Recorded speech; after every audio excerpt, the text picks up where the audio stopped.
तो राजधानी दिल्ली में रोहिंग्या का मामला तूल पकड़ने लगा है और आम आदमी पार्टी और बीजेपी एक दूसरे के ऊपर षड्यंत्र रचने का आरोप लगा रहे हैं। दिल्ली के उप मुख्यमंत्री की प्रेस कॉन्फ्रेंस के बाद दिल्ली बीजेपी के पूर्व अध्यक्ष और विधायक विजेंद्र गुप्ता ने प्रेस कॉन्फ्रेंस की और उन्होंने केजरीवाल सरकार से दिल्ली में बसे 5 लाख बांग्लादेशी और रोहिंग्या घुसपैठियों को दिल्ली से बाहर निकालने के मुद्दे पर विधानसभा का विशेष सत्र बुलाने की मांग की है। बीजेपी विधायक विजेंद्र गुप्ता ने केजरीवाल सरकार पर अवैध रूप से रह रहे घुसपैठियों को हर तरह से सहायता करने और वोट बैंक के लिए हर तरह की सहायता मुहैया कराने का भी आरोप लगाया है। मुख्यमंत्री केजरीवाल इसे एक बड़ी राष्ट्रीय समस्या मानते हैं, तो उन्हें इस मुद्दे पर विधानसभा का सत्र बुलाकर एनआरसी लागू करने का प्रस्ताव तुरंत पारित करना चाहिए। घुसपैठी रोहिंग्या और बांग्लादेशियों पर बीजेपी की नीति स्पष्ट है, क्योंकि बीजेपी कभी भी देश की सुरक्षा के साथ खिलवाड़ करने वालों का साथ नहीं देती है। इसलिए केजरीवाल सरकार तुरंत प्रस्ताव पारित कर इन घुसपैठियों को बाहर निकालने में केंद्र सरकार की मदद करे। यदि केजरीवाल ऐसा नहीं करते तो ये साफ हो जाता है कि केजरीवाल घुसपैठियों को संरक्षण दे रहे हैं। और विजेंद्र गुप्ता ने उप मुख्यमंत्री मनीष सिसोदिया पर पत्रकारों के सवालों से बचने का आरोप लगाते हुए कहा कि केजरीवाल सरकार का रोहिंग्याओं को संरक्षण देने का खुलासा हो चुका है, तो केजरीवाल और उनके मंत्रियों के पास अब कोई जवाब नहीं है। दिल्ली में बने इन घुसपैठियों को दिल्ली सरकार मुफ्त बिजली, पानी, आर्थिक सहायता देना तुरंत बंद करे। जब तक दिल्ली में एनआरसी लागू नहीं किया जाता, तब तक इन सभी घुसपैठियों का नाम वोटर लिस्ट से हटाया जाए। वहीं दिल्ली सरकार दिल्ली में एनआरसी लागू कर दे ताकि रोहिंग्याओं को दिल्ली से हटाया जा सके।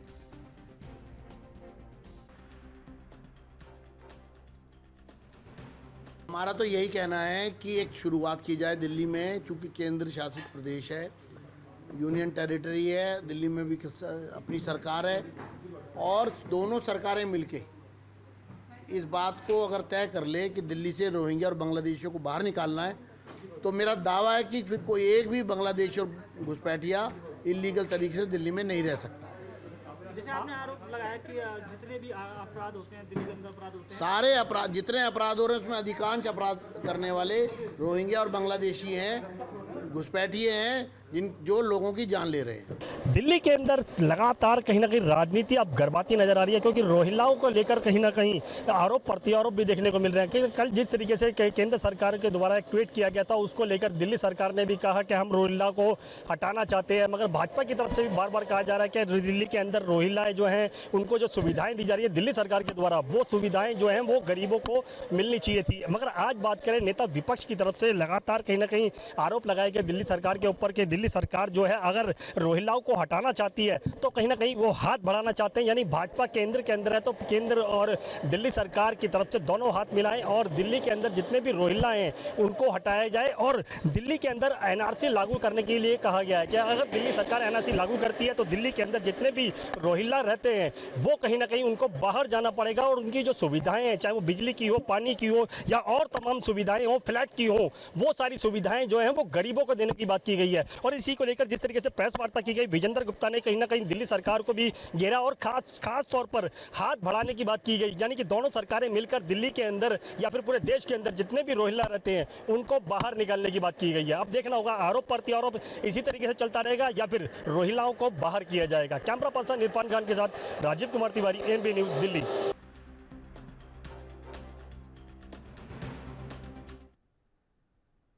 तो इस खबर पर अधिक जानकारी के लिए हमारे संवाददाता राजीव तिवारी हमारे साथ जुड़ चुके हैं। राजीव, जिस तरीके से बात कर ले, रोहिंग्याओं का मुद्दा एक बार फिर से राजधानी में गूंज उठाया और रोहिंग्याओं को लेकर अब जो केंद्र है और दिल्ली सरकार है आमने सामने आ गई है, तो इसे लेकर एक बार पूरी अपडेट। देखिए, बिल्कुल सही कहा आपने। यहाँ पर बात करें जिस तरीके से बांग्लादेशी और रोहिंग्याओं की जो दिल्ली के अंदर रहते हैं उनको कहीं ना कहीं बाहर करने की कोशिश की जा रही है और केंद्र सरकार के द्वारा बार बार कहा जा रहा है कि दिल्ली सरकार जो है वो दिल्ली के अंदर एनआरसी लागू करे और जो बांग्लादेशी और रोहिंग्याओं को सुविधाएं दी जा रही है, बिजली, पानी की, फ्लैटों की, वो सुविधाएं हैं वो दिल्ली के जो गरीब है उनको मुहैया कराई जाए। मगर यहाँ पर जिस तरीके से कल दिल्ली भाजपा के द्वारा कहीं ना कहीं प्रेस वार्ता की गई थी, जिसके अंदर विधायक विजेंद्र गुप्ता ने प्रेस वार्ता के अंदर ये कहा कि जो कहते हैं जो दिल्ली के अंदर रोहिंग्या रहते हैं, बांग्लादेशी रहते हैं, उनको कहीं ना कहीं दिल्ली के अंदर से बाहर किया जाए, क्योंकि दोनों ही सरकारें चाहती हैं कि रोहिंग्याओं को और जो बांग्लादेशी है उनकी जो सुविधाएं हैं वो दिल्ली की गरीबों तक जाए। और यहाँ तक कि दोनों ही ये भी चाहते हैं कि दोनों ही सरकारें मिलकर के जितने भी बांग्लादेशी रहते हैं या फिर कह सकते हैं रोहिंग्या रहते हैं, उनको बाहर किया जाए। मगर इसी को लेकर दिल्ली के विजेंद्र गुप्ता ने जिस तरीके से कहा कि आम आदमी पार्टी चाहे तो कहीं ना कहीं केंद्र सरकार भी उनके साथ हाथ मिला सकती है, और जो बांग्लादेशियों को सुविधाएं दी जा रही है उनको बंद करनी होगी, चाहे वो फ्लैटों की हो या फिर कहे रहने की सुविधाएं हो या फिर खाने पीने की सुविधाएं हो या फिर राशन की सुविधाएं हो या फिर बिजली पानी की सुविधाएं, उनको हटाना होगा ताकि इन रोहिंग्याओं को बाहर किया जा सके। मगर यहाँ पर बात करें जिस तरीके से आरोप प्रत्यारोप की, तो आरोप प्रत्यारोप जरूर देखने को मिल रहा है। दिल्ली सरकार बार बार कह रही है कि केंद्र सरकार जो है वो रोहिंग्याओं को कहीं ना कहीं हटाना चाहती है और जो उनकी सुविधाएं है वो कहीं ना कहीं हटाना चाहती है। तो दिल्ली सरकार गरीबों की मदद करना चाहती है, मगर कहीं ना कहीं दिल्ली सरकार ने भी ये स्पष्ट किया कि जो केंद्र सरकार है वो कहीं ना कहीं हटाना चाहती है। तो दिल्ली सरकार भी उसके अंदर दिल्ली के अंदर जितने भी रोहिंग्या रहते हैं जो इलीगल तरीके से रहते हैं उनको हटाना चाहती है। तो कहीं ना कहीं दोनों सरकारें अगर चाहती है तो दोनों ही सरकारों को मिलकर इस फैसले का कहीं ना कहीं स्वीकार करना होगा, और दोनों ही चाहे तो बांग्लादेशी और रोहिंग्याओं को बाहर किया जा सकता है। मगर यहाँ पर जिस तरीके से ये भी कहा गया दिल्ली कहते हैं विजेंद्र गुप्ता के द्वारा कि जो उनको सुविधाएं या फिर क्या है उनका जो वोटिंग कार्ड है उनको कैंसिल किया जाए, और यहाँ तक कि जो दिल्ली के अंदर एनआरसी लागू की जाए ताकि बांग्लादेशी और रोहिंग्या जो है वो बाहर हो सके। जी राजीव, वहीं बात कर ली जाए जिस तरीके से रोहिंग्याओं के मुद्दे पर अगर बात कर ली जाए तो आरोप प्रत्यारोपों का जो दौर है वो शुरू हो चुका है। उसी बीच अनुराग ठाकुर का एक बयान सामने आया है जिसमें उन्होंने कहा है कि आखिरकार दिल्ली सरकार को रोहिंग्याओं से इतनी हमदर्दी क्यों है। देखिए, बिल्कुल सही कहा आपने। भाजपा की बात करें, भाजपा के बड़े नेताओं की बात करें, मंत्रियों की बात करें, वो लगातार कहीं ना कहीं दिल्ली सरकार को घेरते हुए नजर आ रहे हैं, क्योंकि जिस तरीके से कह सकते हैं हरदीप सिंह पुरी के द्वारा कई ट्वीट किया गया था उसके द्वारा ही कहीं ना कहीं आरोप प्रत्यारोप फिर स्टार्ट हो चुका है। और लगातार कहीं ना कहीं जैसे अनुराग ठाकुर की बात करें तो उन्होंने भी कहा कि दिल्ली सरकार जो है वो रोहिंग्याओं से इतना प्यार क्यों करती है, इतनी सुविधाएं क्यों दी जा रही है, ये इसका जवाब देना होगा। मगर कहीं ना कहीं आम आदमी पार्टी जो है वो भी कहीं ना कहीं इन सवालों से बचती हुई नजर आती है, और बार बार ये कहा जाता है कि हम भी नहीं चाहते जो इलीगल तरीके से रहते हैं उनको यहां से दिल्ली से हटाया जाए, हम भी चाहते हैं कि उनकी जो सुविधाएं हैं वो गरीब तक पहुंचे। मगर कहीं ना कहीं वोट बैंक का जो इस्तेमाल है उसके लिए कहीं ना कहीं ना तो रोहिंग्याओं को बाहर किया जा रहा है, ना बांग्लादेशियों को बाहर किया जा रहा है, और ना ही उनकी जो सुविधाएं है वो हटाई जा रही है। तो कहीं ना कहीं वोट बैंक का जो खेल है उसको लेकर कहीं ना कहीं दोनों ही पार्टियां चाहती है कि वोट बैंक भी बना रहे और कहीं ना कहीं रोहिंग्या और या बांग्लादेशियों को बाहर किया जाए। मगर आरोप प्रत्यारोप दोनों तरफों से देखने को मिल रहा है, मगर दोनों ही तरफों से कहीं ना कहीं इन मुद्दे से बचने की कोशिश की जा रही है। जी राजीव, वहीं बात कर लें, क्या रोहिंग्याओं को हटाना, जो हटाने के पीछे का कारण सिर्फ वोट बैंक है, क्या असल में उनकी मदद की जा रही है दिल्ली सरकार द्वारा, क्या सिर्फ उन्हें नहीं हटाना, यहाँ पर वोट बैंक को अपना वोट बैंक बचाने का काम यहाँ पर दिल्ली सरकार कर रही है। देखिए, बिल्कुल सही कहा आपने। यहाँ पर बात करें जिस तरीके से वोट बैंक की, यानी कि अगर उनके पास जितने भी दिल्ली के अंदर बांग्लादेशी और रोहिंग्या रहते हैं उनके पास अगर वोटिंग कार्ड है, आधार कार्ड है, तो ये आधार कार्ड और वोटिंग कार्ड बने कैसे, ये सबसे बड़ा सवाल खड़ा होता है। दूसरा, अगर ये इलीगल तरीके से बनवाए गए तो उनको कैंसिल करना चाहिए, क्योंकि ये कैंसिल करने का अधिकार जो है वो दिल्ली सरकार के पास है। मगर दिल्ली सरकार ऐसा कदम नहीं उठाएगी, उनको पता है कि अगर वो ऐसा कदम उठाते हैं तो कहीं ना कहीं जो उनका वोट बैंक है वो कमजोर हो जाएगा। मगर यहाँ पर बात करें केंद्र सरकार यानी कि भाजपा की, तो भाजपा जो है वो लगातार रोहिंग्याओं के खिलाफ और बांग्लादेशियों के खिलाफ जो घुसपैठी है उनको हटाने की भरपूर कोशिश करती हुई नजर आ रही है। मगर दिल्ली सरकार का शायद सहयोग जो है वो उनको नहीं मिल रहा है। इसी को लेकर कहीं ना कहीं अनुराग ठाकुर ने भी कहीं ना कहीं बयान दिया और कहीं ना कहीं केंद्र सरकार को घेरा, मगर केंद्र सरकार दिल्ली सरकार को घेरा, मगर दिल्ली सरकार जो है बार बार कहीं ना कहीं अपने बयानों से बचती हुई नजर आ रही है। और जिस तरीके से बार बार सुविधाओं की बात की जाए बांग्लादेशी और रोहिंग्याओं को जो दी जा रही है उससे कहीं ना कहीं बचने की कोशिश कर रही है। मगर केंद्र सरकार या फिर कहे भाजपा के बड़े नेताओं के द्वारा यह भी कहा जा रहा है कि जो सुविधाएं रोहिंग्या और बांग्लादेशियों को दी जा रही है वही सुविधाएं जो है वो उनको हटाकर दिल्ली के जो गरीब लोग हैं उनको दी जाए, ताकि जो गरीब है वो कहीं ना कहीं उभर सके और उनकी जो आर्थिक स्थिति है वो मजबूत हो सके। जी राजीव, वहीं बात कर लें, इस पूरे मुद्दे को लेकर जो है तमाम प्रतिक्रियाएं सामने आ रही है। इसी बीच मनीष सिसोदिया का इस पूरे मामले को लेकर क्या कुछ कहना है?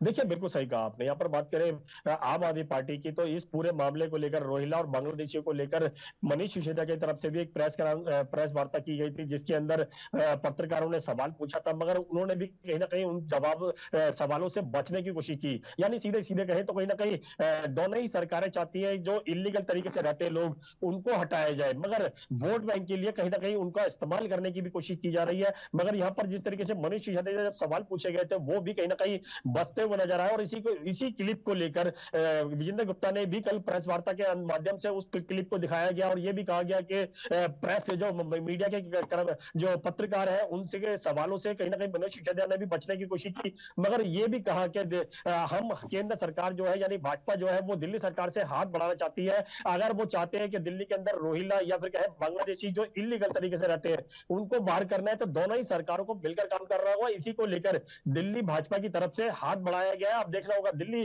जो आम आदमी सरकार है यानी कि दिल्ली सरकार जो है वो हाथ बढ़ाती है या फिर इसी तरीके से आरोप प्रत्यारोप किए जाएंगे। जी राजीव, वहीं बात कर लें, जिस तरीके से रोहिंग्याओं का मुद्दा इस तरीके से जो है राजधानी में गूंज रहा है, तो सबसे बड़ी जो एक चीज निकल कर आती है, तो अभी राजधानी में रोहिंग्याओं की कितनी संख्या है, कितनी संख्या में रोहिंग्या जो है दिल्ली में रह रहे हैं अभी?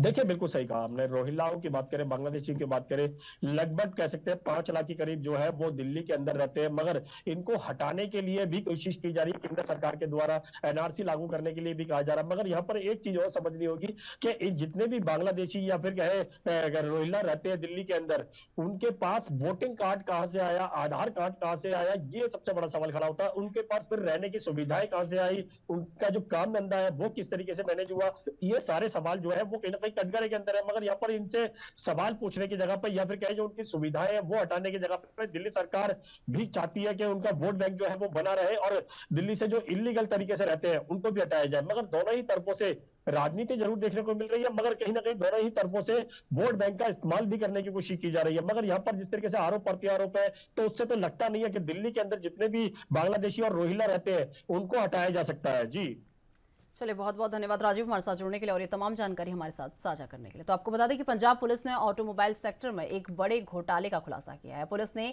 मनसा में एक कबाड़ डीलर समेत 3 लोगों को धोखाधड़ी से प्रतिबंधित मारुति सुजुकी कारों को बेचने के आरोप में गिरफ्तार किया है। डीआईजी रोपर रेंज गुरप्रीत सिंह भुल्लर ने कहा कि गाड़ियों के चेसिस नंबरों के साथ छेड़छाड़ कर उन्हें पंजाब और अन्य राज्यों में ग्राहकों को बेचा जाता था। जानकारी के अनुसार आपको बता दें कि पटियाला के बहादुरगढ़ में स्थित एक अधिकृत मारुति सुजुकी डीलरशिप यानी एटिलियर ऑटोमोबाइल ने 27 जुलाई को पुनीत गोयल के स्वामित्व वाली पुनीत ट्रेंडिंग कंपनी के रूप में पहचाने जाने वाले मानसा स्थित स्क्रैप डीलर को विभिन्न मॉडलों की कम से कम 87 नई कारें बेची थी। सभी कारों को केवल 85 लाख रुपए में स्क्रैप डीलर को बेच दिया गया था। आपको बता दें गिरफ्तार लोगों की पहचान राजपाल सिंह, जसप्रीत सिंह उर्फ रिंकू और दोनों निवासी मनसा और बठिंडा और नवीन कुमार के रूप में हुई है। इसके अलावा पुलिस ने मालिक पुनीत गोयल के खिलाफ मामला दर्ज कर लिया है। पुलिस ने 8 Ciaz, 2 Swift, 8 Swift Dzire, 4 Baleno, 3 Brezza, 10 Alto K10, 2 Celerio और एक एर्टिगा, एक एस क्रॉस और इग्रेस सहित 40 कारें जो है बरामद की हैं।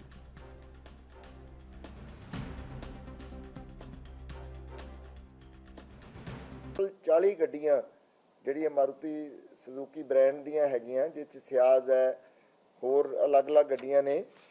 ਉਹਦੇ 'ਚ ਸਵਿਫਟ ਹੈ, ਬਲੈਨੋ ਹੈ, ਬਰੈਜ਼ਾ ਹੈ, ਆਲਟੋ ਹੈ, ਆਰਟੀਗਾ ਹੈ, ਇਗਨਿਸ, ਜਿਹੜੇ ਵੀ ਅਲੱਗ-ਅਲੱਗ ਗੱਡੀਆਂ ਨੇ। ਇਹ ਟੋਟਲ 40 ਗੱਡੀਆਂ ਬਰਾਮਦ ਕੀਤੀਆਂ, ਜੋ ਕਿ ਮੈਂ ਸਮਝਦਾ ਕਿ ਸਟੇਟ ਦੇ ਵਿੱਚ ਬਹੁਤ ਵੱਡੀ ਇੱਕ ਬਰਾਮਦਗੀ ਹੈ। ਬਹੁਤ ਐਕਸੈਪਸ਼ਨਲ ਵਰਕ ਕੀਤਾ। ਇਹਦੇ 'ਚ ਜਿਹੜੀ ਅਗਲੀ कार्रवाई है इन डैप्थ इन्वेस्टिगेशन की जा रही है। डॉक्टर रवजोत जोड़े SSP ने वो आप इनू सारी नू लीड किया उन्होंने ऑपरेशन नू, और वो जी इन्वेस्टिगेशन अगे चलेगी।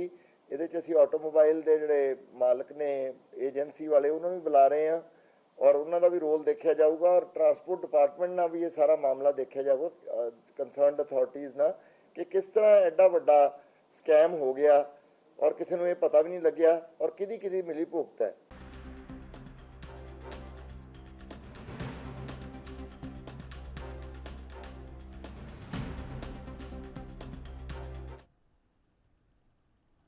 इस खबर पर अधिक जानकारी के लिए हमारे साथ चंडीगढ़ से अमित कुमार हमारे संवाददाता हमारे साथ जुड़ चुके हैं।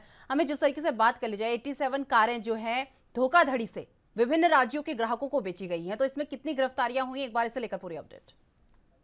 देखिए, सीधे तौर पे हम बात करें तो सबसे बड़ा ये एक इंटर राज्य स्कैम सामने आ रहा है। लगभग 87 के करीब अगर हम कहें, फ्लड डैमेज से जो गाड़ियां खराब हो गई थी उन्हें बेचा नहीं जा सकता, नई गाड़ियां थी तो उनको दोबारा से अगर हम कहें कि नई गाड़ियों के तौर पर आगे बेचा गया। ये गाड़ियां वो सब थी जिनको स्क्रैप करने के ऑर्डर्स दे दिए गए थे, कंपनी की तरफ से स्क्रैप में दे दिए गए थे। तो लगभग 40 गाड़ियां अगर हम कहें कि रिकवर की जा चुकी हैं और बाकी गाड़ियां अलग अलग लोगों को बेची जा चुकी है। तो देखिए इसके ऊपर पूरी हम बात करें तो कार्रवाई के तहत इसमें कबाड़ियों को, जिन कबाड़ियों को गाड़ियां बेची गई है उसके आगे आरटीओ जिनके ऊपर सवाल खड़े हो रहे हैं कि आखिर ये गाड़ियां, नई गाड़ियों के नंबर प्लेट्स लग कैसे गए, क्योंकि इन गाड़ियों पे नंबर प्लेट्स लगाई गई हैं। बकायदा आरटीओ दफ्तर को भी अगर उनमें उनका हाथ चेक किया जा रहा है कि क्या उनमें मिली भगत तो नहीं थी। उसके बाद डीलर जिनसे गाड़ी ली गई उनको भी बुलाया जा रहा है। अभी डीलर्स क्लियर नहीं हो पाए कि डीलर्स कितने हैं, पर डीलर्स को भी अब पूछताछ के लिए बुलाया जा रहा है जहां से गाड़ी ली गई है। तो वहां पे सही सवाल लग रहा है कि किसी तरीके से ये टैकल किया जा सके आखिर कौन कौन इस पूरे केस में इन्वॉल्व है। अब पर अभी तक अगर हम कहें कि 3 कबाड़ी जो मेन इस तौर पे जिनका हाथ इसमें है उनकी बात सामने आ रही है। जी अमित, वहीं अगर बात कर लें जो इस पूरे मामले की जांच कर रहे हैं, उन लोगों का क्या कुछ कहना है इस पूरे मामले को लेकर? देखिए उन लोगों सीधे तौर पे अगर हम कहें कि डीआईजी रोपड़ रेंज ने एक बात क्लियर कर दी है कि ये फ्लड डैमेज कार्स से, अगर हम कहें कि जो बारिश के या किसी के नेचुरल डिजास्टर्स के कारण अगर हम कहें कि नई गाड़ियां खराब हो जाती हैं, खराब भी हम नहीं कह सकते, उन्हें पानी चला जाता है, तो उन्हें कार के तौर पे नहीं बेचा जा सकता, उन्हें नई गाड़ियों के तौर पे नहीं बेचा जा सकता। तो यहाँ पे अब सवाल ये है कि गाड़ियों को जो अगर हम कहें इंटर राज्य तरीके से बेचा गया, जिसमें हम कह सकते हैं कुछ गाड़ियां पंजाब में बेची गई, कुछ गुजरात में, कुछ आसपास के इलाकों में बेची गई, और इसका एक अगर हम कहें तरीका ये निकाला गया कि गाड़ियों की चेसिस को टेम्पर किया गया। तो मेन अगर जब भी कोई नई गाड़ी रजिस्टर होती है तो गाड़ी की चेसी नंबर और मैन्युफैक्चरिंग नंबर, उन चीजों की जांच होती है और उसके बाद उनको रजिस्टर कर लिया जाता है। तो यहाँ पे कई अलग अलग पहलुओं की जांच की जा रही है। आखिर पहली कबाड़ियों को जो गाड़ियां डिमोलिश करने के लिए दी गई, देखिए गाड़ियां बिल्कुल खत्म है, चाहे कंडीशन दिखने में नहीं हो, पर अंदरूनी अगर हम बात करें तो उनकी सिचुएशंस अच्छी नहीं होती हैं। गाड़ियों में इंजन डैमेज होता है, अलग अलग पहलू होते हैं, तो उसके रेट्स नहीं ले सकते। तो अब वही उन सभी चीजों की जांच की जा रही है कि आखिर पहले चेसी में जो टैंपरिंग की गई उसके लिए नंबर्स कैसे डिसाइड हुए, कि क्या आरटीओ ऑफिस से कोई अंदरूनी मिलीभगत थी उनसे, और आखिर डीलर जिन्होंने इन्हें आगे बेचा। क्योंकि देखिए अब सवाल यहाँ पे ये भी आते हैं कि डीलर्स ने इन गाड़ियों को बेचा है, क्या उनको अवेयर थे, क्या उन्हें पता है कि ये गाड़ियां आगे और लोगों को बेची जा रही है? क्योंकि डीलर्स को सीधे तौर पे हम कह सकते हैं कंपनी की तरफ से ऑर्डर्स होते हैं कि जब गाड़ी डैमेज हो जाए तो उन्हें पूरी तरह से कंडेम कर दिया जाता है, उन्हें कबाड़ में बेच दिया जाता है, उन्हें दोबारा सेल मार्केट में सेल के लिए नहीं लाया जाता। तो उन सभी चीजों के साइकिल की अब जांच की जा रही है। तो वहीं आपको बता दें कि पंजाब पुलिस ने ऑटोमोबाइल सेक्टर में एक बड़े घोटाले का खुलासा किया है। पुलिस ने मानसा में एक कबाड़ डीलर समेत 3 लोगों को धोखाधड़ी से प्रतिबंधित मारुति सुजुकी कारों को बेचने के आरोप में गिरफ्तार किया है। डीआईजी रोपड़ रेंज गुरप्रीत सिंह भुल्लर ने कहा कि गाड़ियों से चेसिस नंबरों के साथ छेड़छाड़ कर उन्हें पंजाब और अन्य राज्यों के ग्राहकों को बेचा जाता था। तो चलिए, लगातार हमारे संवाददाता अमित कुमार हमारे साथ बने हुए हैं। अमित, जिस तरीके से बात कर ली जाए इस पूरे मामले में, जिन ग्राहकों को ये गाड़ियां बेची गई है, क्या उनका कुछ पता चल पाया है कि किन किन राज्यों में किन किन ग्राहकों को ये गाड़ियां बेची गई हैं? देखिए जैसी जानकारी मिल रही है कि सबसे मेन टारगेट इनके रहते हैं कि जहां से गाड़ियां परचेज की उनसे अलग इनको बेचने की कोशिश की जाती है।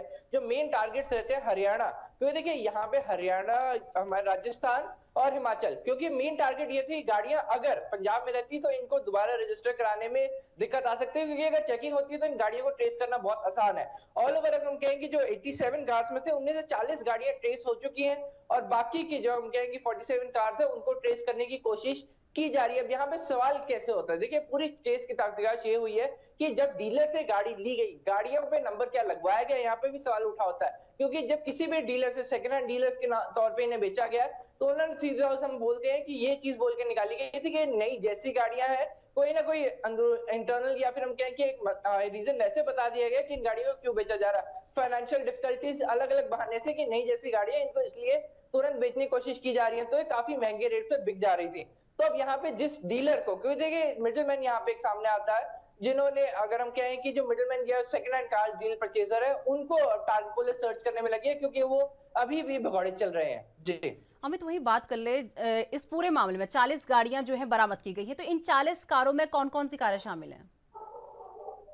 देखिए इन 40 गाड़ियों में ऑल्टोस, बेसिकली अगर हम ब्रांड की बात करें तो मेन ब्रांड मारुति सुजुकी सारी गाड़ियां हैं, और उनमें गाड़ियों में बात करें तो इसमें ऑल्टोस है, बलिनोस है, स्विफ्ट है, तो ये सभी गाड़ियां बेसिकली हम बात करते हैं कि 2019 की गाड़ियों के मॉडल्स हैं सारे। तो 2019 में डैमेज हुई थी गाड़ियां और इनको स्क्रैप डीलर को बेच दिया गया था।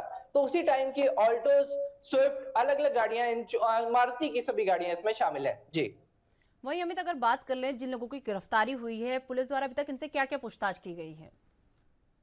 देखिए इनसे मेन पूछताछ ये की जा रही है कि गाड़ियां किन किन को दी गई हैं। यहाँ पे अब लिंक बनाया जा रहा है। सामने कई चीजें हैं, कई पहलुओं को बार बार छानबीन की जा रही है। पहले किन किन गाड़ियों को आप बेच चुके हैं, कितने दामों में बेच चुके हैं और क्या क्या टैंपरिंग की गई है। क्योंकि देखिए सबसे बड़ा इशू किसी भी कार टैंपरिंग में आता है तो है जब चेसी नंबर और इंजन नंबर चेंज कर दिया जाता है। तो उस नंबर चेंज होने के बाद अगर एक बार गाड़ी पे नंबर लग जाए तो गाड़ी जेन्युइन हो जाती है और जेन्युइन गाड़ी को ट्रेस करना बहुत ज्यादा मुश्किल हो जाता है, क्योंकि ओनर्स जिनको ये गाड़ी बेची गई उनके लिए तो जेन्युइन कार्स है, वो अपने अपने स्टेट्स के हिसाब से गाड़ियों के नंबर चेंज करा सकते हैं। तो सवाल यहाँ पे सबसे पहले ये है कि क्या क्या टैंपरिंग की गई है, क्या कोई रिकॉर्ड रखा गया है, किसी तरीके से क्या उन्हें ट्रेस बैक किया जा सकता है। क्योंकि जिनको ये गाड़ियां बेची गई हैं उन्होंने तो इन्हें नई गाड़ियों के तौर पे उनके साथ भी फ्रॉड हुआ है। तो पहले तो गाड़ियां ट्रेस करने की कोशिश की जा रही है। दूसरा सवाल ये आ रहा है कि इंजन नंबर जो चेसी नंबर देखकर गाड़ियों के नंबर्स लगवाए गए, तो क्या आरटीओ दफ्तर में कोई इनका जानकार है, क्या किसी कोई मिडिलमैन आरटीओ ऑफिस में है, उनको आरटीओ अधिकारियों ने तो कहीं इनकी हेल्प नहीं की, कहीं उनकी तो इससे हिस्सेदारी नहीं है वो।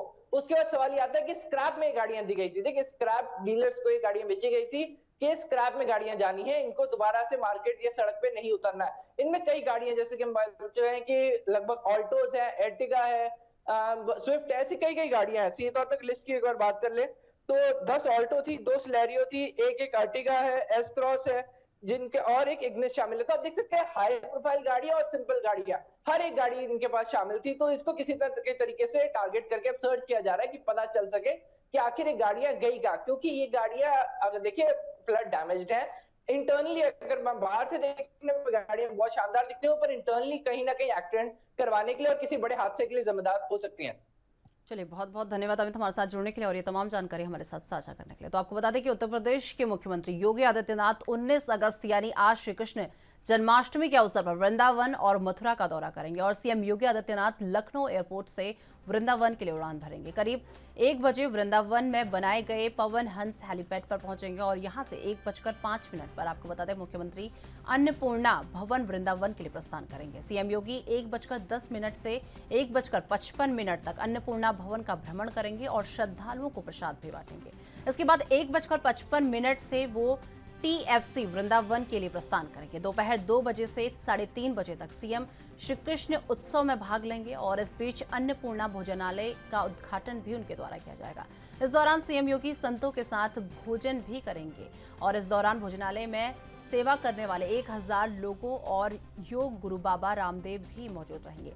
3:30 बजे आपको बता दें सीएम योगी पवन हंस हेलीपैड में रामलीला मैदान पहुंचेंगे। यहां से करीब 4 बजे श्री कृष्ण जन्मस्थान पहुंचकर वे 4:30 बजे तक पूजा अर्चना करेंगे और अंत में करीब 4:40 पर आपको बता दें कि रामलीला मैदान से आगरा के लिए वो प्रस्थान करेंगे। इस दौरान वो इन कार्यक्रमों में हिस्सा लेंगे और तीर्थ यात्रियों के लिए निःशुल्क शुरू किए जाने वाले अन्नपूर्णा भोजनालय का लोकार्पण भी उनके द्वारा किया जाएगा। मुख्यमंत्री योगी आदित्यनाथ का मथुरा और वृंदावन का मिनट टू मिनट कार्यक्रम जारी कर दिया गया है। प्रशासन तैयारियों में जुट गया है।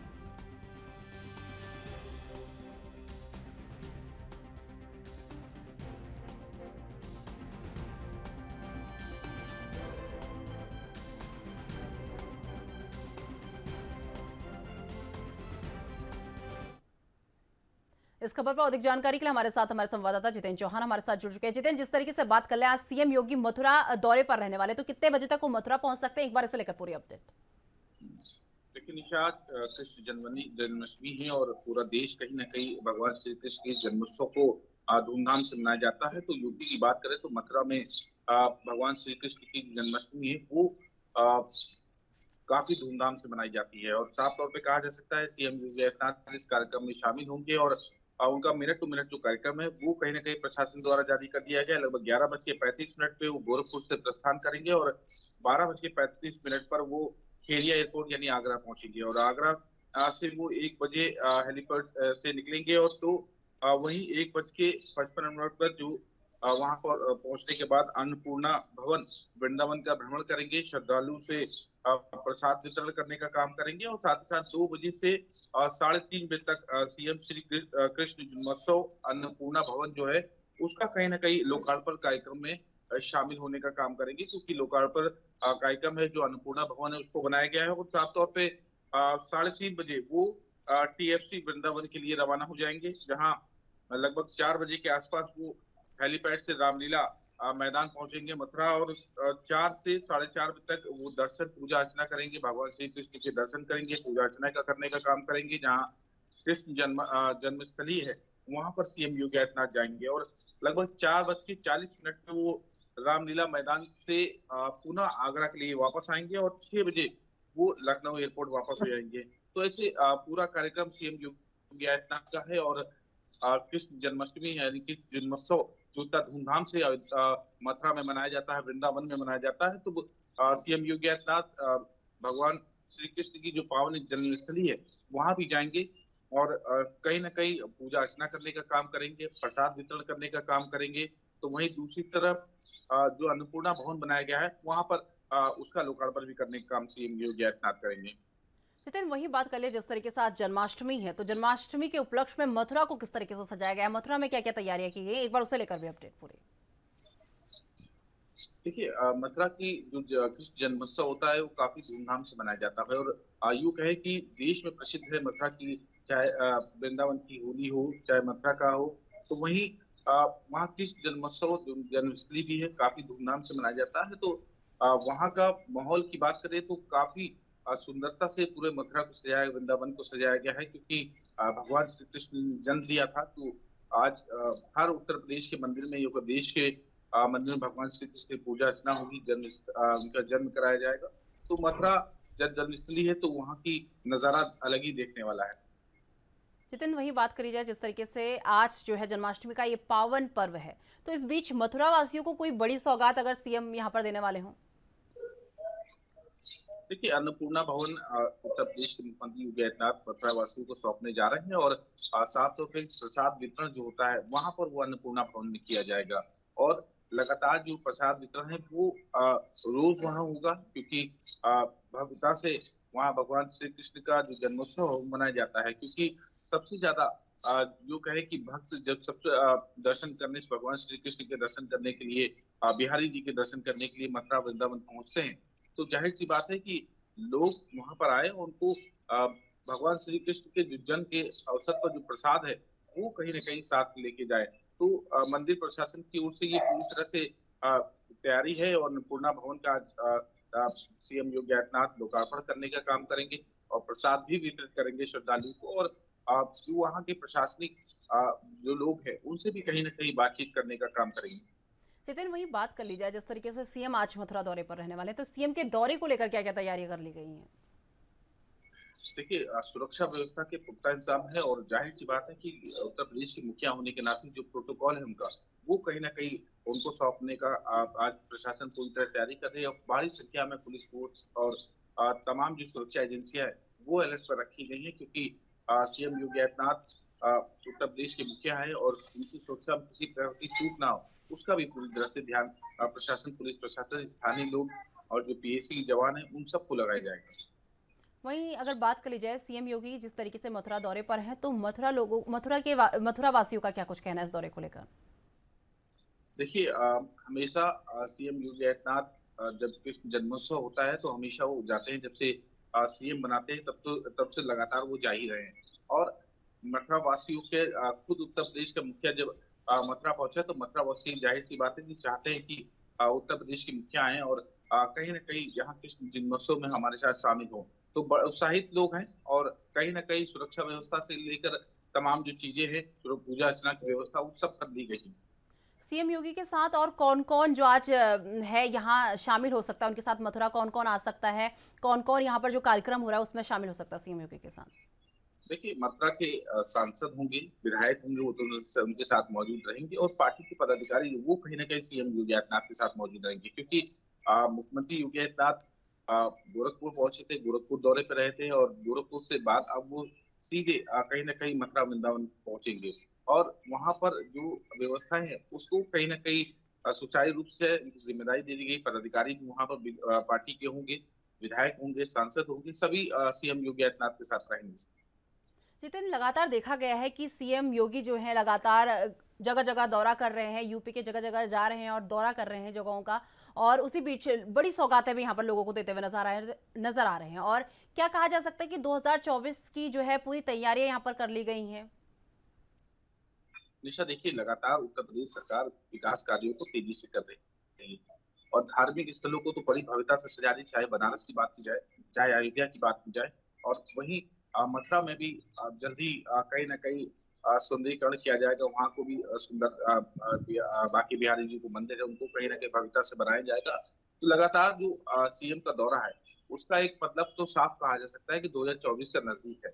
चुनाव नजदीक है और जनता से नजदीकियां उत्तर प्रदेश की मुखिया होने के नाते जरूरी है, क्योंकि विकास कार्यों को वहां किसी भी जिले में दौरे में जाते हैं तो पीएम सबसे पहले समीक्षा बैठक करते हैं, अधिकारियों से बात करते हैं और जो पार्टी पदाधिकारी है उनसे कहीं ना कहीं बात करते हैं, हाँ जो स्थिति है वहां की जानने की कोशिश करते हैं। क्योंकि कल सीएम योगी आदित्यनाथ गोरखपुर में थे, उससे पहले शामली, सहारनपुर, उन्होंने साफ तौर पर कहा कि इस बात के लिए कहा था कि किसी भी कार्यकर्ता को कोई भी परेशानी हो सीधे मुझे पत्र लिखे और उस परेशानी का हल मैं कहीं ना कहीं करने का काम करूं। तो पार्टी से लेकर जो जनता से जुड़ा है वो कहीं ना कहीं सीएम करना चाहते हैं और 2024 चुनाव नजदीक है और उत्तर प्रदेश के मुखिया होने के नाते एक बड़ी जिम्मेदारी होगी उत्तर प्रदेश के मुख्यमंत्री योगी आदित्यनाथ पर, और आबादी के स्तर से किसी भी प्रकार की कोई भी चूक न हो 2024 में, कि भारतीय जनता पार्टी के पक्ष में जनता ना जाए। तो उन सब की पूरी तरह से कोशिश कर रही है और ये कहा जा सकता है कि विकास कार्यों को लगातार सीएम योगी आदित्यनाथ उत्तर प्रदेश में जोड़ने का काम कर रहे हैं। चलिए, बहुत बहुत धन्यवाद जितेंद्र हमारे साथ जुड़ने के लिए और ये तमाम जानकारी हमारे साथ साझा करने के लिए। तो आपको बता दें कि महाराष्ट्र में खेल श्रेणी के तहत दही हांडी को मान्यता दी गई है। प्रो दही हांडी पेश किया जाएगा। महाराष्ट्र के सीएम एकनाथ शिंदे ने यह जानकारी मीडिया को दी है। उन्होंने कहा कि गोविंदाओं को खेल श्रेणी के तहत नौकरी मिलेगी।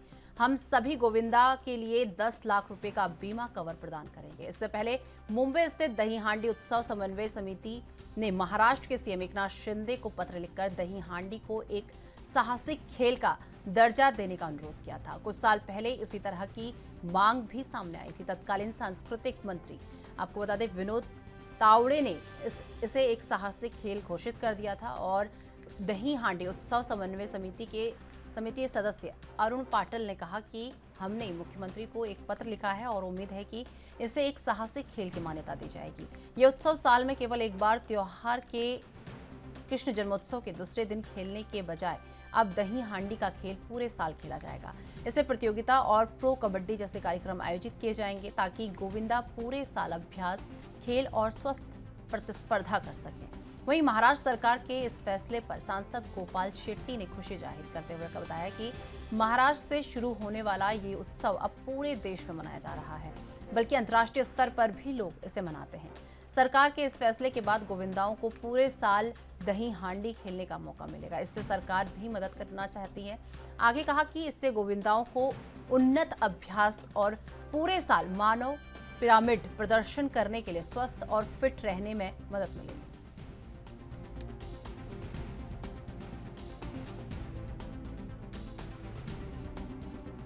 नहीं, मैं मानता हूँ कि बहुत अच्छा पहल है ये। वैसे आप देखेंगे तो मराठी में जो मलखाम जो खेल है, मलखाम भी तो वही है ना, पिरामिड लगाते हैं बच्चे, और उसमें तो बहुत बच्चे आगे बढ़े हैं और इसमें शारीरिक फिटनेस भी रहता है। बच्चे काम में लग जाएंगे और एक नया उत्साह, नया माहौल, और उसमें से आने वाले दिनों में बहुत जिम्नास्टिक भी बहुत अच्छे बच्चे उसमें से निकल सकते हैं। हिम्मत, कॉन्फिडेंस लेवल बच्चों का बढ़ जाता है। लेकिन ये सारा करते हुए बच्चों का शारीरिक कोई उनको प्रॉब्लम ना हो, उसके बारे में भी ध्यान देना पड़ेगा। एक शिस्तबद्ध पद्धति से इसको अगर आगे बढ़ाएंगे तो मैं मानता हूँ कि बहुत पोटेंशियल है इसमें और बच्चों का भी लाभ होगा। और महाराष्ट्र आने वाले दिनों में निश्चित ये क्षेत्र में भी सिल्वर, ब्रॉन्ज और गोल्ड मेडल लाएंगे, उतनी इसमें ताकत है इस व्यवस्था में। सांसद जी, जब दही हांडी का उत्सव आता है उससे एक महीने पहले से तमाम जो बाल गोपाल हो तैयारी करते हैं, लेकिन जब यह स्पोर्ट के तौर पे हो जाएगा तो इसमें तैयारी करने की जरूरत नहीं रहेगी, हमेशा तो वो तैयार रहेंगे। ये भी एक बड़ा फायदा होने की उम्मीद है। नहीं, निश्चित मैं कह रहा हूँ कि क्योंकि कुछ बच्चे इस प्रकार के होते हैं कि वो स्कूल कॉलेज के समय में, पढ़ाई के बाद में उनके पास थोड़ा समय भी रहता है, तो इस एक्टिविटी में जुड़ जाएंगे तो अन्य बच्चों के साथ में एक मेल मिलाप भी हो जाएगा।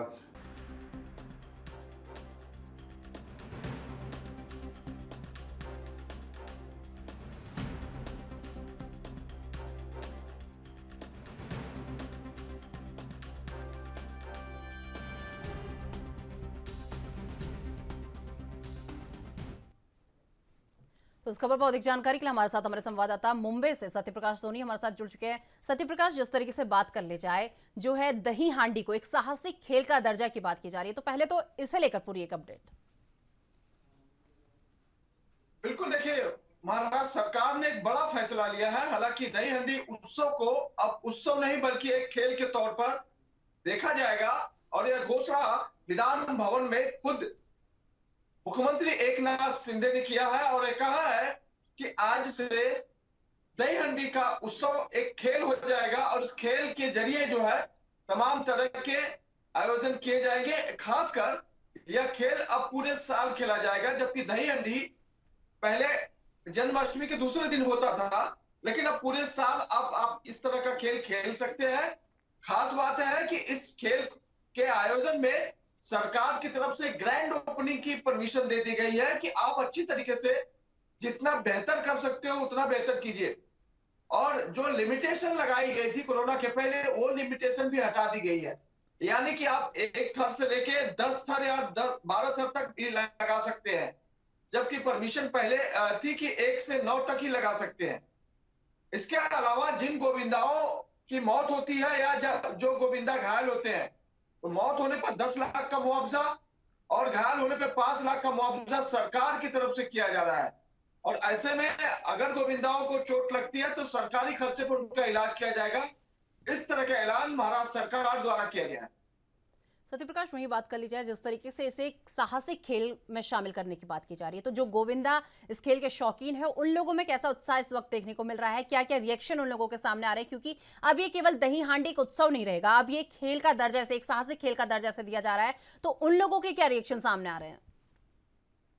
बिल्कुल, देखिए हर गोविंदा ये चाहता है कि वो जो काम कर रहा है वो रेगुलर ऐसे व्यवस्था रहे।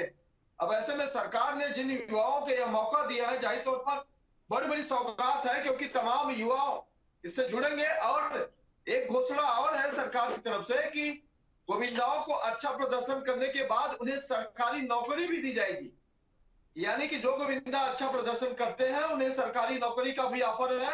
आप खेल कोटा की तरफ से आवेदन भी कर सकते हैं और नौकरी देने की भी बात जो है सरकार ने कबूली है। तो जाहिर तौर पर सरकार ने युवाओं के लिए बड़ा सौगात दिया है। यानी जो दही हांडी का उत्सव होगा पूरे साल मनाया जाएगा। इस साल के दौरान जिस तरह से क्रिकेट का टूर्नामेंट होता है, ठीक उसी तरह से अब टूर्नामेंट के तौर पे भी होगा। तो इसीलिए सरकार ने कहा है कि गोविंदाओं को प्री लीग मैच होगा। यानी कि आप अब इसको खेल के तौर पर देखकर अपनी साहस भी बढ़ा सकते हैं और अपनी आमदनी भी बढ़ा सकते हैं। सत्यप्रकाश, वहीं अगर बात की जाए जिस तरीके से दही हांडी की बात कर रहे हैं, इसे एक तरीके से स्पोर्ट्स में जो है शामिल किया जा रहा है, तो एक तरीके से रोजगार का काम भी यहाँ पर युवाओं को देने का काम करेगा। तो केवल गोविंदा या यहाँ और इसके अलावा जो अन्य युवा होते हैं, जो पढ़े लिखे अन्य युवा हैं, वो भी इसके लिए अप्लाई कर सकते हैं? देखिए, यह बात सिर्फ गोविंदाओं के लिए लागू होती है, क्योंकि जिन गोविंदाओं ने किसी भी पथक से जुड़कर दही हांडी फोड़ने का काम करते हैं, वह एक साहसिक खेल के तौर पर देखा जा रहा है। और इस साहस के तौर पे ही आप खेल कोटा से आपको नौकरी दी जाएगी। तो अगर आपको नौकरी पानी है तो आप गोविंदा पथक से जुड़िए और अच्छा प्रदर्शन कीजिए, और आपको नौकरी सरकार देने की बात कर रही है। इसके अलावा अगर घायल होते हैं तो सरकारी कोटे से खर्च किए आपका इलाज किया जाएगा। गंभीर घायल है तो 5 लाख का मुआवजा दिया जा रहा है और मौत होने पर 10 लाख का मुआवजा दिया जा रहा है। तो सरकार की तरफ से बड़ी योजना है। अब योजना जो है विरोधी पक्ष इसलिए देख रहे हैं कि आने वाले मुंबई में महानगर पालिका का चुनाव है, सरकार युवाओं को बरगलाने चाहती है। सरकार की नजर में दही हांडी नहीं है बल्कि वोट बैंक का कोटा है। तो इस नजरिए से भी सरकार देख रही है, ऐसा आरोप जो है विरोधियों का।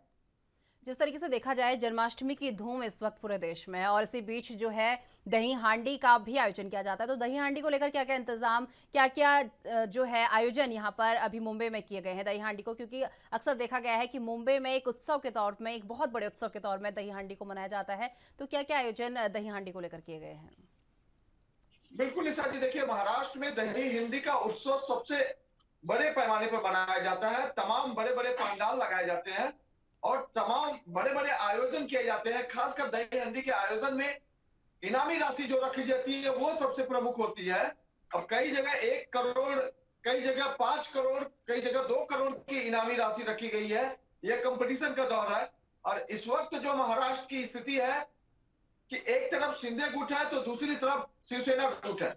अब शिंदे गुट और शिवसेना के बीच में जो है दही हंडी की लड़ाई एकदम जोरों पर है। लगातार ये देखा जा रहा है कंपटीशन कितना बेहतरीन होगा। तो तस्वीरें आज मुंबई और महाराष्ट्र के अलग अलग इलाके से जरूर देखने को मिल सकती है, क्योंकि दही हंडी के आयोजन में दोनों गुट को जो है खुली छूट दी गई है। कोरोना काल के बाद से यह पहला मौका होगा जब बड़ी संख्या में लोग इकट्ठा होंगे और दही हंडी का उत्सव मनाएंगे, खासकर तब जब कोई और किसी तरह की कोई पाबंदी नहीं होगी। सत्यप्रकाश, वही बात कर ली जाए जिस तरीके से दही हांडी को साहसिक खेल का दर्जा देने की बात की गई है, तो इसे लेकर सीएम एकनाथ शिंदे का क्या कुछ कहना है? देखिए, सीएम एकनाथ शिंदे ने ही यह घोषणा की है और भी विधान भवन में की है कि यह खेल जो है एक उत्सव के तौर पे नहीं बल्कि एक खेल के तौर पर देखा जाएगा। इसका बाकायदा प्रो लीग मैच होना चाहिए। इसके अलावा उन्होंने तमाम जो घोषणाएं की है कहीं कहीं युवाओं को बेहतर और युवाओं को फायदे के लिए है। इसके अलावा जो युवा दही हंडी के समय में घायल हो जाते हैं, लेकिन अगर यह टूर्नामेंट की तौर पे देखा जाएगा या खेल के तौर पे देखा जाएगा तो युवा पूरे साल इस पर प्रैक्टिस करेंगे।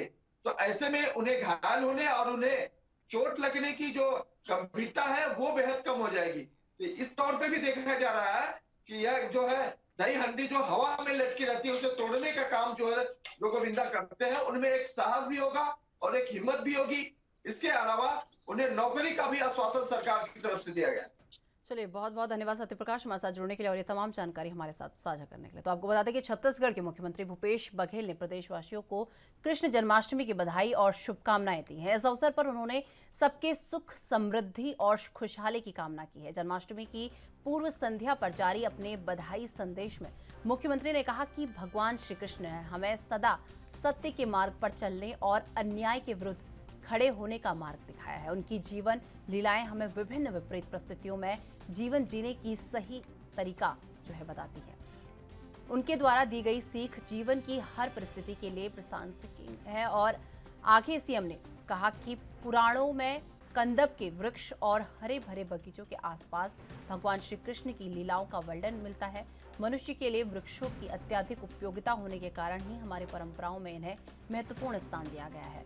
राज्य सरकार ने श्री कृष्ण जन्माष्टमी से श्री कृष्ण कुंज विकसित कर छत्तीसगढ़ में प्राकृतिक और पर्यावरण संरक्षण का एक नया अध्याय शुरू करने जा रही है। और आपको बता दें कि वृक्षारोपण को जन जन और अपनी सांस्कृतिक विरासत से जोड़ने और विशिष्ट पहचान देने के लिए इसका नाम कृष्ण कुंज रखा गया है। जन्माष्टमी से सभी नगरीय क्षेत्रों में बरगद, पीपल, नीम और कंदब जैसे सांस्कृतिक महत्व के जीवन उपयोगी वृक्षों का रोपण कर कृष्ण कुंज विकसित करने की शुरुआत होगी।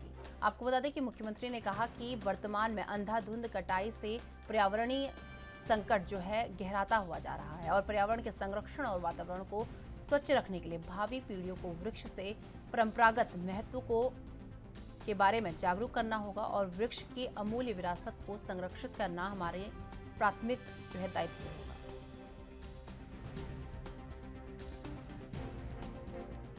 तो आपको बता दें कि आज जिस तरीके से देश भर में कृष्ण जन्माष्टमी मनाई जा रही है, तो इसी बीच सीएम भूपेश बघेल का जो है एक बधाई संदेश प्रदेशवासियों को उनके द्वारा दी गई है और उन्हें कृष्ण जन्माष्टमी की शुभकामनाएं सीएम भूपेश बघेल ने दी है और कहा है कि अधिक से अधिक इस मौके पर अधिक से अधिक पेड़ पौधे लगाने की अपील भी सीएम भूपेश बघेल द्वारा की गई है और कृष्ण कुंज की शुरुआत भी आज से की जाएगी। तो एक बधाई संदेश यहाँ पर प्रदेशवासियों को जो है सीएम भूपेश बघेल ने दिया है और उन्होंने कहा कि श्री कृष्ण भगवान ने हमें ये सिखाया है कि किस तरीके से जीवन को सही तरीके से जीना चाहिए।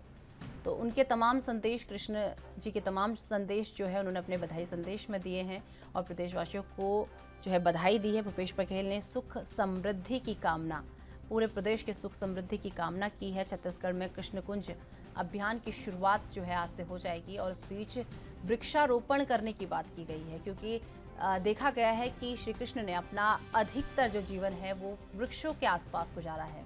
जिस तरीके से उन्होंने अपने बधाई संदेश में भी ये कहा है कि अधिकतर समय श्री कृष्ण का जो है पेड़ पौधों के आसपास गुजरा है, तो उसी बीच उन्होंने कृष्ण कुंज की शुरुआत की है जिस उपलक्ष्य में वृक्षारोपण की बात भी की गई है, लोगों से वृक्ष लगाने की बात कही गई है और सीएम ने ये बधाई संदेश, आपको बता दें, कल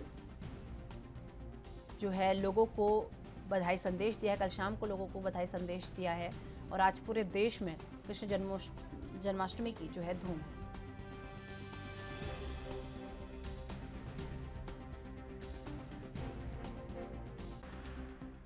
तो चलिए इस खबर पर अधिक जानकारी के लिए हमारे साथ हमारे ब्यूरो चीफ स्वाति कौशिक जी छत्तीसगढ़ से हमारे साथ जुड़ चुके हैं।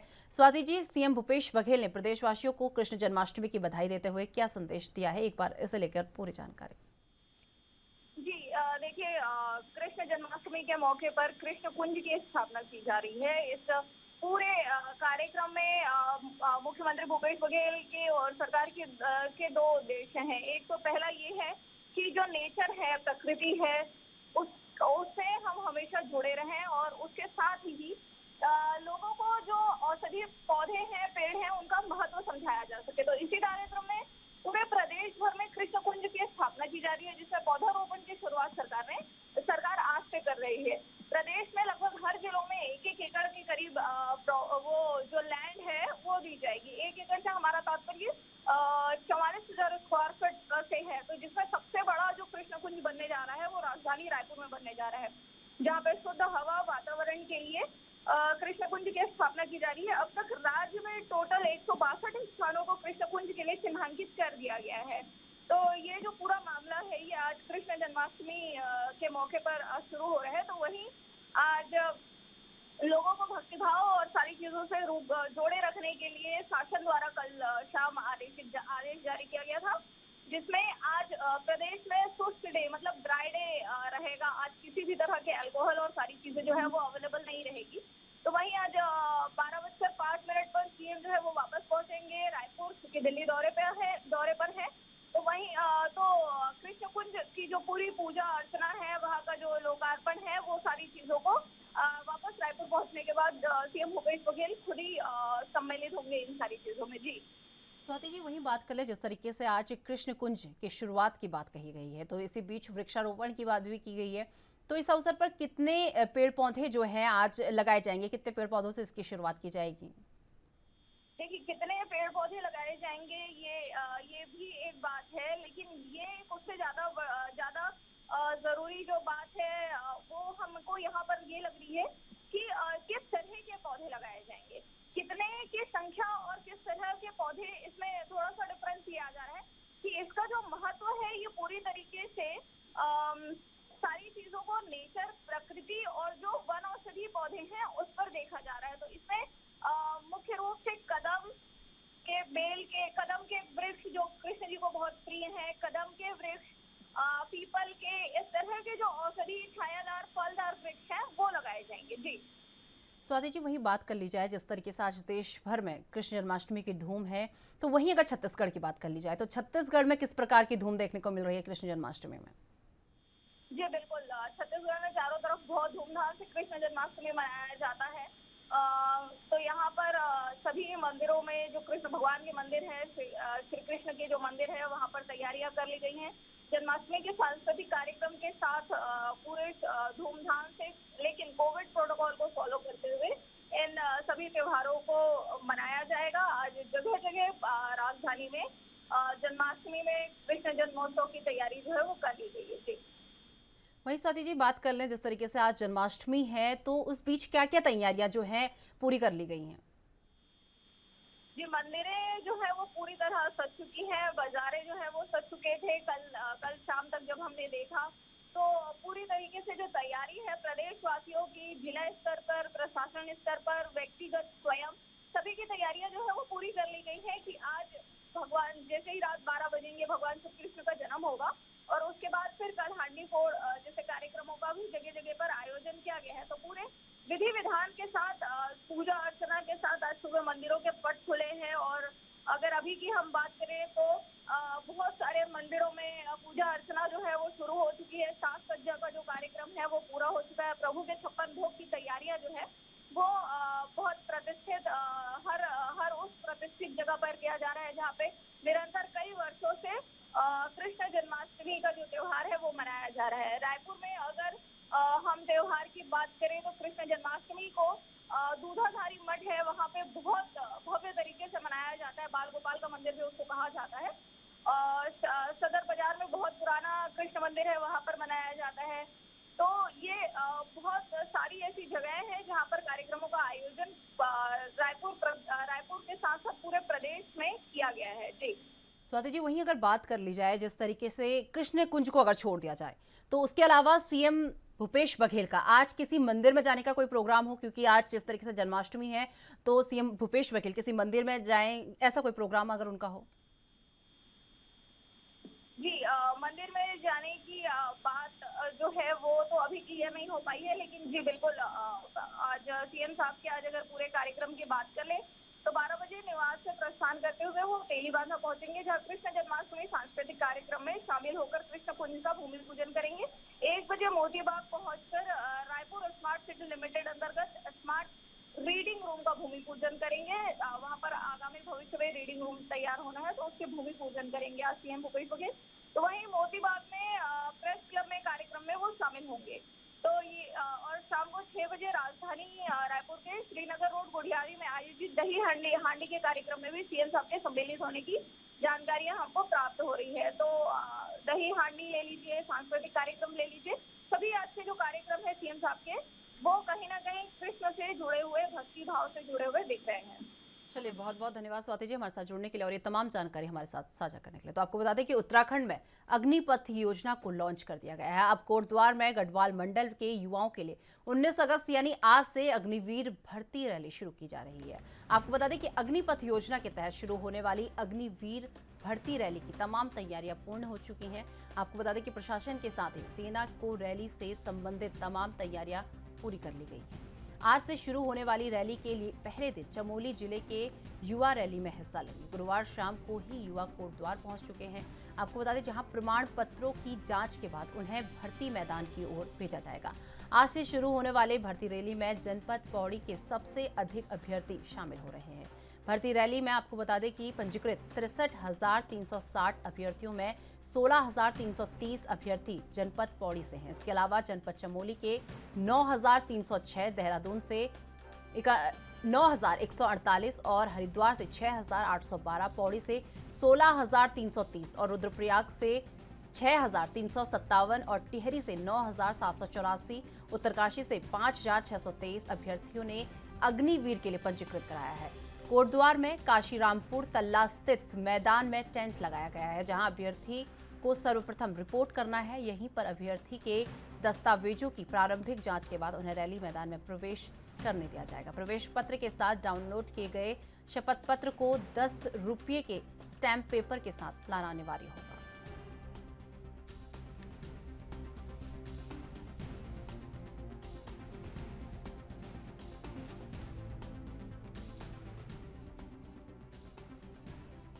चलिए, इस खबर पर अधिक जानकारी के लिए हमारे साथ हमारे संवाददाता यशराज आनंद हमारे साथ जुड़ चुके हैं। यशराज, जिस तरीके से बात की जाए अग्निवीर जो है अग्निपथ जो मुहिम थी उसके तहत आज अग्निवीर भर्ती रैली का आयोजन किया जाने वाला है, तो एक बार इसे लेकर पूरी अपडेट। बिल्कुल, आज जैसा 19 अगस्त से विक्टोरिया क्रॉस गबर सिंह कैंप कोरिया में आयोजित देश की पहली अग्निपथ योजना के अंतर्गत अग्निवीर भर्ती के लिए प्रशासन और सेना की तरफ से पूरी तरह तैयारियां कर ली गई है।